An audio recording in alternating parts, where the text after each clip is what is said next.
Hello माँ। मैं रवि बोल रहा हूँ। कैसी हो माँ? मैं ठीक हूँ बेटे। ये बताओ, तुम और बहू दोनों कैसे हो? हम दोनों ठीक हैं माँ। आपकी बहुत याद आती है। अच्छा सुनो माँ, मैं अगले महीने इंडिया आ रहा हूँ तुम्हें लेने। क्या? हाँ माँ, अब हम साथ साथ ही रहेंगे। नीतू कह रही थी कि माँ जी को अमेरिका ले आओ, वहाँ अकेली बहुत ही परेशान हो रही होंगी। हेलो, सुन रही हो माँ? हाँ हाँ बेटे।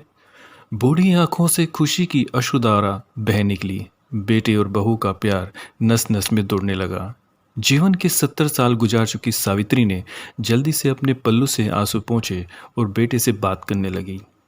पूरे 2 साल बाद बेटा घर आ रहा था। बूढ़ी सावित्री ने मोहल्ले भर में दौड़ दौड़ कर ये खबर सबको सुना दी।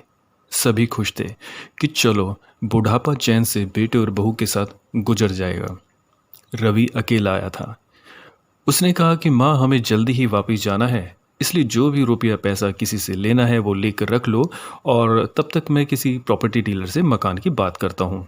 मकान? माँ ने पूछा। हाँ माँ, अब ये मकान बेचना पड़ेगा, वरना कौन इसकी देखभाल करेगा? हम सब तो अब अमेरिका में ही रहेंगे। बूढ़ी आंखों ने मकान के कोने कोने को ऐसा निहारा जैसे किसी अबोध बच्चे को सहला रही हो। आनन फानन और ओने पोने दाम में रवि ने मकान बेच दिया।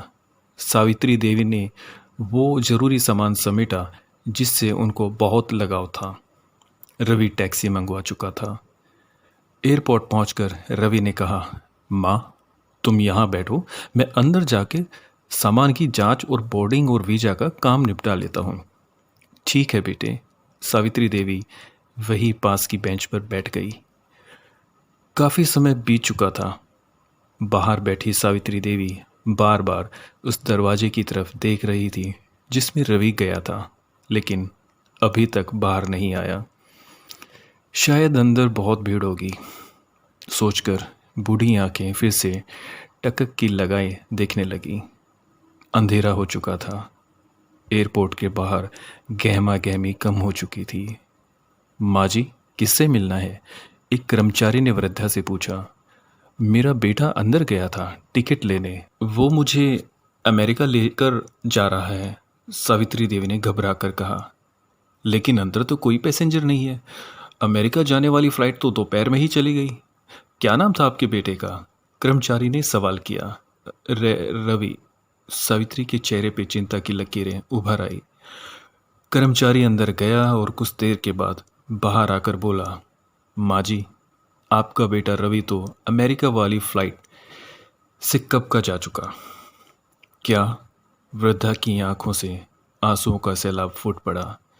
बूढ़ी माँ का रोम रोम कांप उठा। किसी तरह वापस घर पहुंचे जो अब बिक चुका था। रात में घर के बाहर चबूतरे पर ही सो गई। सुबह हुई तो दयालु मकान मालिक ने एक कमरा रहने को दे दिया। पति की पेंशन से घर का किराया और खाने का काम चलने लगा। समय गुजरने लगा। एक दिन मकान मालिक ने वृद्धा से पूछा, माँ जी, क्यों नहीं आप अपने किसी रिश्तेदार के यहाँ चली जाएं? अब आपकी उम्र भी बहुत हो गई, अकेली कब तक रह पाएंगी? हाँ, चली तो जाऊं, लेकिन कल को मेरा बेटा आया तो यहाँ फिर कौन उसका ख्याल रखेगा? आंख से आंसू आने लग गए दोस्तों। माँ बाप का दिल कभी मत दुखाना, माँ तो माँ होती है।